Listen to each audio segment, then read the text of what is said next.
Well, I'm here with Richard Everett, actor, playwright, screenwriter. He's appeared in the West End and at Broadway with such people that we would know as Anthony Hopkins, Derek Jacobi, Robert Powell, Gordon Jackson. Even appeared in a movie with Vincent Price, a horror movie, nonetheless. Yes, he's built and run his own theatre, for goodness sake. Something we'd all and helped write with set up Riding Lights. Many of you would have heard of that with Murray Watts, and you've done so much. You've written for Penelope Keith. We were just seeing she's just recently got a damehood. Yes, you've done so much, so many varied things.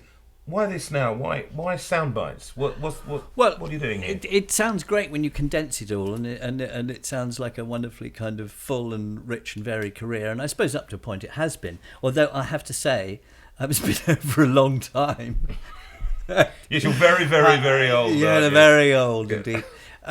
No, so why? But why the books? In a way, the book was a very natural. Soundbites is really. A very natural kind of evolution. Over the years, I've just been asked by churches and groups and things to write pieces for specific seasonal occasions in the church year, and like Christmas and Easter and Mother's Day and so on. And there came a point when I realised I had a bit of a drawer full of them, really. And so I was talking to Tony Collins at Monarch Books, which is part of Lime Hudson, and we suddenly realised that probably there might be a place for a bit of a kind of collection of pieces which would cover most of the seasons throughout the year. So it sort of evolved quite naturally. What was interesting to me about it was that what I thought would involve just pulling a few pieces out of the drawer, handing them over to the publisher and saying that's good, and then getting on with the rest of my life. Actually turned into quite a project, and a really interesting one, because I had to ask myself the question why I'd written some of these pieces. And so in the book, what I've in Soundbites, what I've tried to do is to accompany some of the sketches with personal reflections and thoughts on why I wrote them. But and so what we've ended up with is a sort of anthology, really. Covering the seasonal times throughout the year, and then at the end there's a sort of contemplative section. But drama in churches, I mean, you mentioned it can be toe-curlingly awful. Is it just a kind of same old take? Same old take on the same old stories? Well, let's face it, we've all sat through those moments in church when we hear that dreaded phrase, and now for a bit of drama. And there's that moment when you think, oh no, what's coming? And people are reaching for the tea towels and the sandals, and there's going to be a group of people wheeled on, and what will happen will be a very, very well-intentioned embarrassment. Not always, I have to say, and there's some wonderfully, and I do believe very much in the role of drama in the church, and it's very exciting what some people are doing. However, there comes this moment when you're at very serious risk of wishing you were somewhere else. But Riding Lights, of which you were a founding member, really. A founding trustee, yeah. I helped Paul Burbridge and Murray Watts, two really very, very skilled writers and directors now, and very much respected in the profession in their own right. Yes, I mean, however many years ago it was, I helped them set up the Riding Lights Theatre Company, which now has its own theatre in York. But why drama in the church?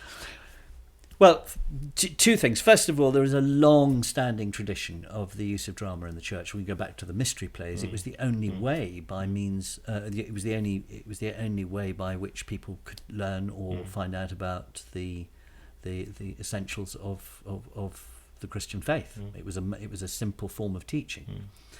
The other thing about it is that, and I do feel this quite strongly actually, is that people say to me, hopefully we will have a bit of drama in the church now you're here, now now you're in the congregation, and my heart sinks because, first of all,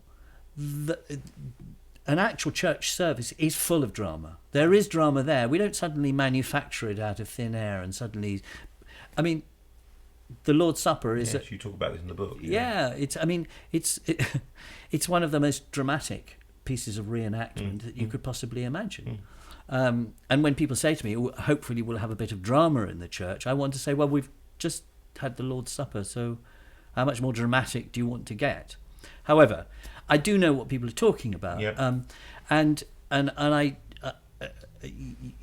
we can't get into it now, but you do get back to very basic questions like, what is drama? What is it? And when people say, now we're going to have a bit of drama, what do they mean? But within the context of the church, sorry, I mean, I've read this, and I know your work professionally on the stage in places like Chichester and around the country, and looking at your films, and what you do is what I love, which is storytelling. Yes. And storytelling is what I do on stage as well. I know what you do, what we do. We tell stories, and people love the story. This is why Jesus told stories. Yes. So what you're doing is following in the path of Jesus, rather. Would you say? Yes, he was a great storyteller, wonderful storyteller, and that's one of the things that fascinates me about him as a character. And as an individual, he's a very interesting storyteller. He explains things which are difficult to understand in any other form. That is what storytelling is about.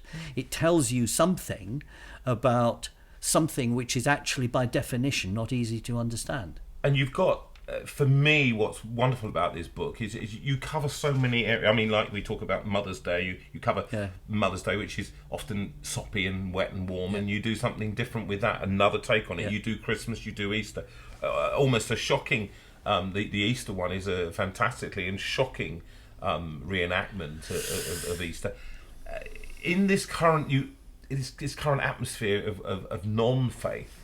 Of disbelief, of Richard Dawkins saying, you mention even in the beginning of the book, in the foreword, you talk about your take on creation. Even it's very controversial. Tell us about that. Well, okay. I mean, the thing about there are a couple of pieces on creation itself. It's really a personal position. I'm not a theologian. I'm not an academic, and I don't claim to be any of those things. What I am is a script writer, a playwright, a storyteller. Those are the things that I've been doing for however many years, 30, 40 years now. Must be at least 60. Okay, steady. What interests me is the journey, and I know that the problem is we live in an age where the journey is become such a cliche. But the reality, it seems to me, of an exploration of anybody's faith is that it is a journey. It is a progress. Okay, now what I do as a writer is, and there are certain similarities, and I touch on this a little bit in the introduction. A scientist sets off from a certain position and says, well, I wonder if this is true, and then sets off on the basis that it might be true to explore it. And to prove it. And then ending up at a place where he's so convinced by it that he's proved, that as far as he's concerned, or she is concerned, it's proven. It requires an act of faith. People often say to me, oh, so do you have a faith? And I say, well, I think I do, like everybody does. I have a faith. That my faith is the position from which I begin to explore something, and I do that as a writer. What I find interesting, particularly, is that my own faith is something which kind of gathers momentum as I go along. It's not something which you arrive, as far as I'm concerned, you arrive at a certain place where you now know everything there is to be known. Actually, what happens is that you end up with more questions than maybe. Well, that's kind of the humility of what you do as well. Actually, you're asking questions and you don't constantly know. But if I can just say, one of the things that I enjoy doing, and one of the things that is the role of the writer, and it's very similar to the scientist, is that I ask those questions that is what writing to me is about. I often don't know where I'm going to end up when I start to write something. Okay. And this is true of a stage play. I mean, when I wrote Entertaining Angels, which was, in a way, is a whole nother discussion. But that's the one for Penny Keith. Yes. When that was extraordinary because it opened at Chichester, And it was at Chichester, a big theatre, 1,200 people. Michael Codron, who is now Sir Michael Codron, actually, who was a great London producer, he actually found the play, because I've known him for many years. He gave it to Chichester. Chichester did it and took a massive risk because it's a brand new play. And my point is that it played to 26,000 people in 3 weeks, which I'm saying that not because of the statistics so much, but because it was exciting. I realised that the play was connecting in a way which was quite unexpected, as a matter of fact. In fact, I nearly binned it because I thought, I don't know who's going to be interested in a grieving clergy widow.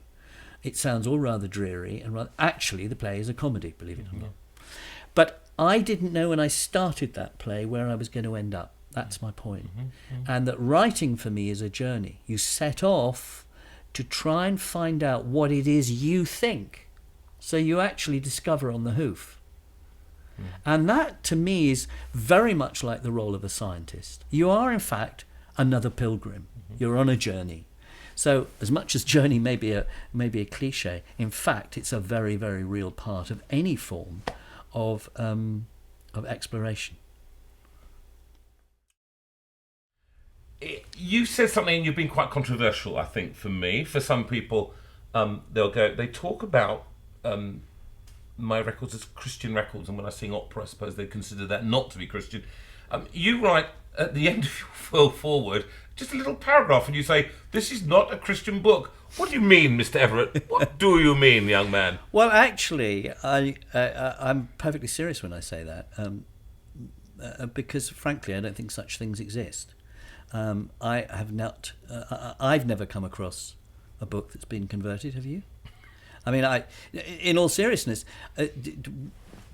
people very easily talk about Christian books. They ask me if I write Christian plays, and really I recoil from that quite seriously, because what is a Christian play? I know what a Christian play is. I mean, what some people will call a Christian play is frankly awful.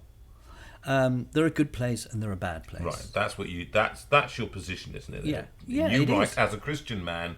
You write, therefore, almost by definition, what you're writing. My faith informs you what you write. My faith informs what I write, like anybody's beliefs inform what they write. However, I do not want my plays to be seen as agendered.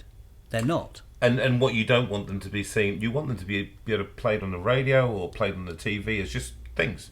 Like C.S. Lewis has written, and Lewis was a master of this, but also their stories. We come back to this thing of, what are you doing? You're telling a story. I'm not telling a story in order to change everybody's life. I'm really not. I'm telling a story because I want to explore the truth of these characters in this situation. And it changes people's lives as they listen or watch. It may or it may not, for all sorts of reasons. It may change them for the worse, actually. It usually does. No, usually. I think it does. I mean, absolutely right. But, so... Your job is to connect. But, okay, let's just hold on 1 second. You've written about everything, okay? You've written, either your mothers, fathers, you've written Christmas, but you've written about, well, let's be honest, what would normally be considered within this context taboo.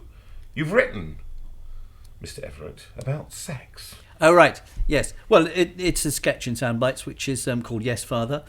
And it was prompted by the fact, it just occurred to me that people will more easily discuss their sex life than they will talk about what they believe. They're less embarrassed about talking about their recent sexual conquests than they... So you're saying faith is taboo? Very much so. People get very awkward. You try bringing that up at a dinner party, or socially. Yeah, so, like you're conservative. Well, you'll empty the room very true. quickly if you start talking about what you believe.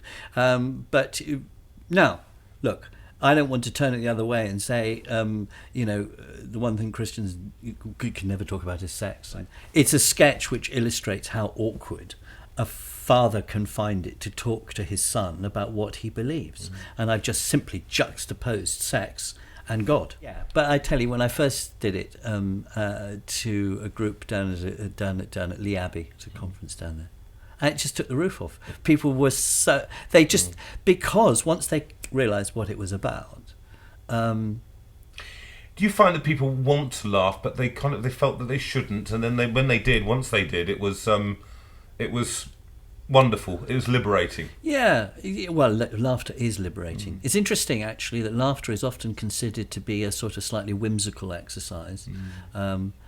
Actually, laughter is very profound. Yes. It's not frippery. It's not frippery. It's anything but lightweight as a kind of an emotional expression. And is that what you feel in sound bites? Do you feel that really is a central plank of what you do? Because I know what you write. Yeah. It's fantastic comic lines. I can smell your writing when I hear it. I think, that's Ricky. And do you find that that's how you communicate? That's how you get through to an audience? Yes. Although I think one of the keys of writing comedy of any kind is that you have to stay very honest. Mm-hmm. If you try and engineer comedy, it immediately looks like it's engineered comedy. Yeah. Real comedy, the best comedy, comes from characters. It's not necessarily one-liners. And you're known for this, and you're known for writing these characters that are honest. You're known for them. You're known for their dialogue. Who can we hope to meet in soundbites as we come through this book? I mean, it was interesting when book came through from the printers, and I started to look through at what I'd written. I was actually kind of quite intrigued at the cross section we've got. I mean, first of all, we've got the senior angel and a junior angel, and the junior angel trying to explain to the senior angel that the Bethlehem Hilton was booked. You've got the fairy and the snowman hanging off a Christmas tree trying to explain to each other what on earth they're doing there. You've got the chauffeurs of the wise men checking out the Bethlehem A to Z.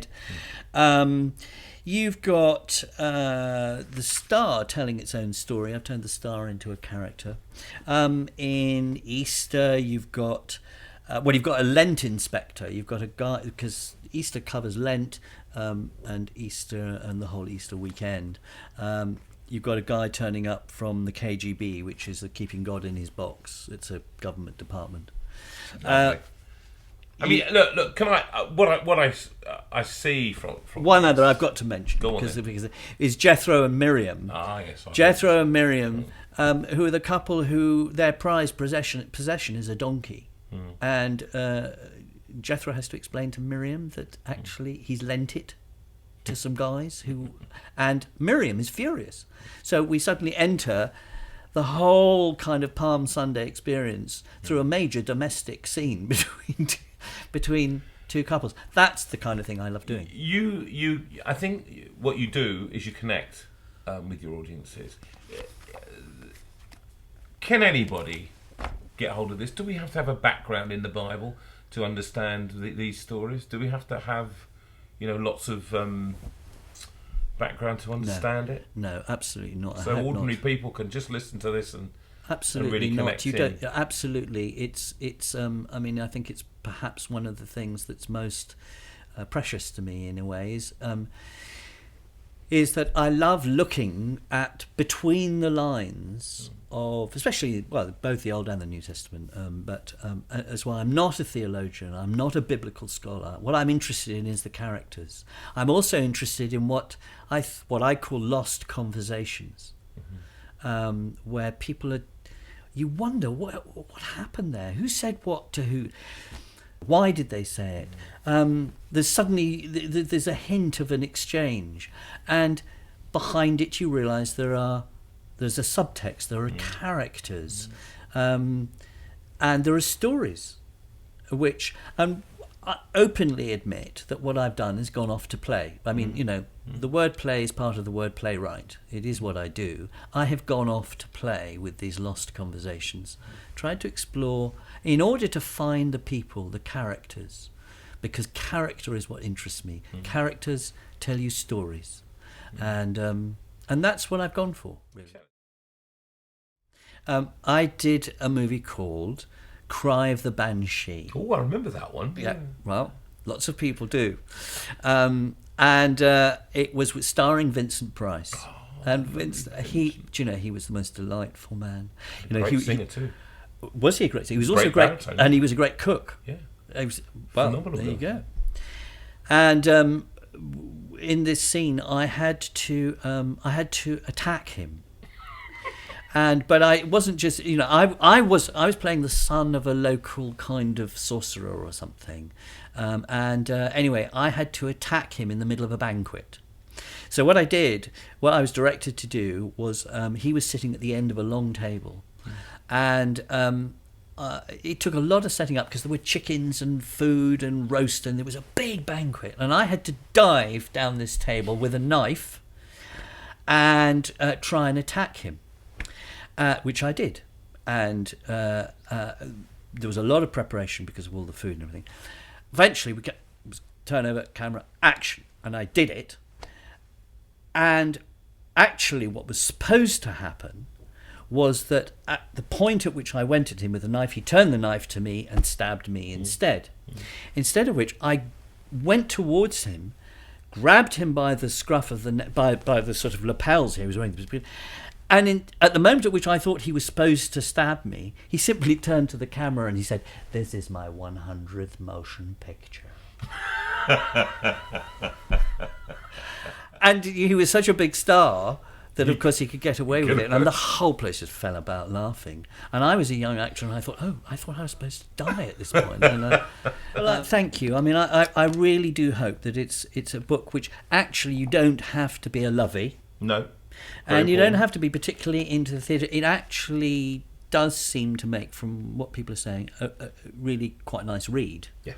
As much as anything else. And then for those who are looking for something, and this is probably quite an important part of it, or quite a strength of the book, is that most of these pieces can be done with 5-10 minutes notice by people who can read competently. Yeah. They work like mini radio plays. Really important, that, isn't it? You don't have to put a towel on your head to be a shepherd. You so don't. Not with these, and I think actually... You so don't. They are actually pieces that people can listen to. Correct. Rather than necessarily have to watch. You can do the whole, big Cecil B. DeMille Hollywood thing and get everybody in the parish involved or whatever. But you can just stand up at 15 minutes, a quick read through, and they'll work because they're for one or two or three voices. And well, it's been great talking to you, Richard, about this. This your new book, Soundbites. I heartily recommend it, and I hope that people use it, read it, experience it. And that people connect with it, which I know I have. Thanks so much. They might even buy it. They might even buy it.